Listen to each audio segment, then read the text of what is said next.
I just want to share with you a case study from my current client base, which I think is very relevant because there's a lot of career moves being undertaken at this time of the year, and I think there's a deep misunderstanding as to the amount of effort that you have to undertake to successfully secure a new role in the market.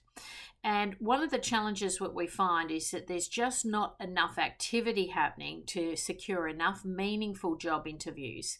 And a lot of candidates sort of trip up because they think because they've made a lot of job applications to advertised job roles, that translates into a high level of activity. And the reality is that's the bare basics of what you should be doing.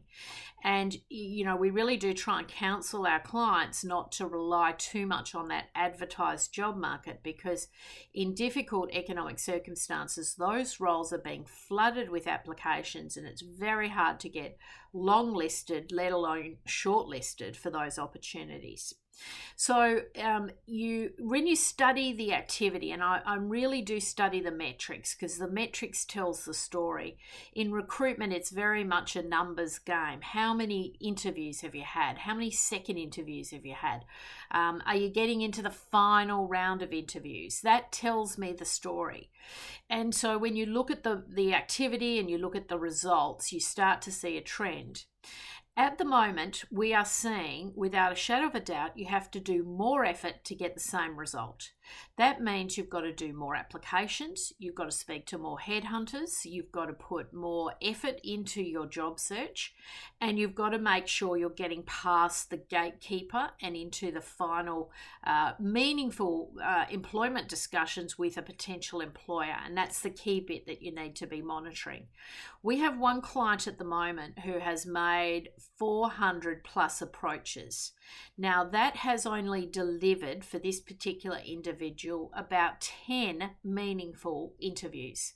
And it just goes to show how many kissing frogs in the market sometimes you have to do to get traction. Now, this particular individual had been out of the corporate career market for some time, had been operating in his own enterprises. So he doesn't have a household named company on his CV that recruiters will often recognize and say, well, look, you're currently working at Westpac. We can now take you to another company in the sector. So he didn't have that advantage, but it goes to show how much effort he needed to make. I have another client who is convinced that because he's made 60 job applications, that's a great result after 12 months, and that, it's kind of, can't quite understand why we haven't got a job offer on the table. The reality is that the market has been flat throughout the year. It's still quite flat and stagnant in parts at the moment. And, it doesn't really matter how many, how difficult or how many approaches you feel you've made or how busy you feel you are. The reality is the results are not there, and you've really got to track those meaningful discussions with the employer. So I try and balance my searches out into three parts. I have a third going towards the advertised job market. You can't ignore it. There may be a quality role that comes up that's advertised. So a third of your efforts need to go into that. A third of your efforts need to go into the unadvertised market. So that might mean targeting employers directly, going to executive search firms who might be handling the brief exclusively. And then finally, the final third is leveraging my business network. And that's probably the part of the equation that people ignore the most. And maybe it's, feeling a bit embarrassed or not knowing how to approach the network and say, hang on, guys, I need some help here. I need a referral. But there's no shame in looking for employment. So if you're out of work and you need to get back into work, call on your network. People will help you. They'll go above and beyond. You'll be pleasantly surprised, but you must make the connections. You must reach out and do it in a meaningful way. So you've got to get that balance right.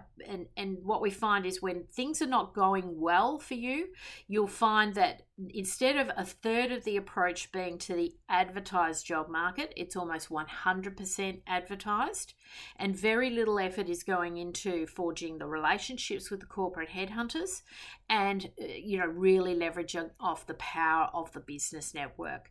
And that really is the secret. Most really high quality senior roles in some way, shape or form come about through business networks, and that's why it's so important to continue to make that investment in that quality business network throughout your corporate life. It's a huge career lesson, because when you are looking for employment, those connections can be extremely valuable.